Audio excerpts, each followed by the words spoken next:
नवाखे update कंदा हलूं। बदीन मां गुड मुबारक पारहेड़ी मल्हा में जवाबदार नौजवान के कत्ल करे छडियो आहे। बिल्कुल नाज़रीन, जवाबदार ज़ाहिद आहे जीअं ज़मीन ते सारिन जो बेजारू कंदड़ नौजवान निमला के कुआड़ियुनि जा वार करे क़त्ल कयो आहे। अपडेट कयूं पिया बदीन जे ॻोठ मुबारक पारहेड़ी मल्हा में जवाबदार नौजवान के क़त्ल करे छडियो आहे। जवाबदार ज़ाहिद ज़मीन ते सारिन जो बेजारू कंदड़ नौजवान निमला के कुआड़ियुनि जा वार करे क़त्ल कयो आहे।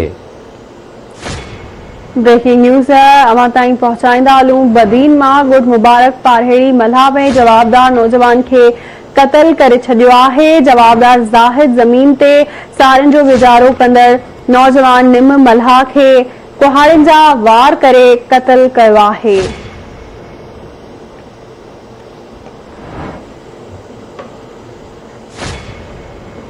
तफ़सील मालूम हुनासी बदीन मां यूनिस बकारी खां। जी यूनिस, अपडेट कजो। जी यूनिस, अपडेट कजो, आवाज अचे पियो।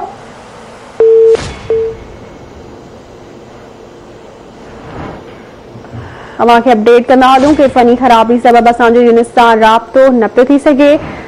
बदीन मां अवां खे आगाह कंदा हलूं त गुड मुबारक पारहेड़ी मल्हा में जवाबदार नौजवान के कत्ल करे छडियो आहे। बिल्कुल नाज़रीन, जवाबदार आहे ज़ाहिद जंहिं ज़मीन ते सारिन जो बेजारो कंदड़ नौजवान निमला के कुआड़ियुनि जा वार करे क़त्ल कयो आहे। बदीन जे ॻोठ मुबारक पारहेड़ी मल्हा में ही वाक़ियो पेश आयो आहे। जवाबदार ज़ाहिद नौजवान के कुआड़ियुनि जा वार करे क़त्ल करे छडियो आहे।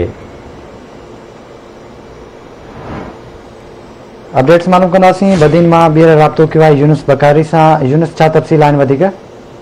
जी, बदीन का 12 किलोमीटर परे ॻोठ मुबारक पारहेड़ी मल्हा में जमीन ते सारिन जो बेजारो कंदड़ नौजवान 30 साला निम पुट सुमार मल्हा के घरू तकरार तां पंहिंजे ई बिरादरी जे नौजवान ज़ाहिद पुट मुबारक कुआड़ियुनि जा वार करे क़त्ल करे छडियो आहे।